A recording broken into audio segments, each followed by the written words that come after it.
ఒక్క సెకండ్ ఆగండి. నేను వంకాయ. మీ మెదడు మరియు గుండె ఆరోగ్యానికి నేను సహాయపడతాను. బరువు తగ్గడంలో కూడా ఉపయోగపడతాను. ఆరోగ్యంగా ఉండండి.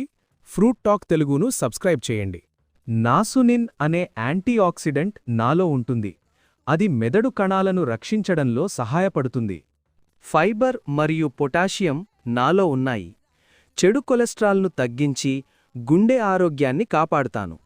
క్యాలరీలు తక్కువగా ఉంటాయి. ఫైబర్ ఎక్కువగా ఉండటం వల్ల ఎక్కువసేపు తృప్తిగా ఉంటుంది. బరువు నియంత్రణకు సహాయపడతాను. లో గ్లైసెమిక్ ఇండెక్స్ వల్ల రక్తంలో చక్కెర పెరగకుండా సహాయపడతాను. ఫైబర్ జీర్ణక్రియకు సహాయపడుతుంది. ఖనిజాలు ఎముకలను బలంగా ఉంచుతాయి. ఐరన్ మరియు కాపర్ నాలో ఉంటాయి. రక్తహీనతను తగ్గించడంలో సహాయపడతాను. మిత్రులారా, తరువాత ఏ పండు లేదా కూరగాయ గురించి తెలుసుకోవాలనుకుంటున్నారు? మీకు ఇష్టమైన దాన్ని కామెంట్లో చెప్పండి. మీ కామెంట్ ఆధారంగా వచ్చే వీడియో చేస్తాం. ఫ్రూట్ టాక్ తెలుగును సబ్స్క్రైబ్ చేయండి.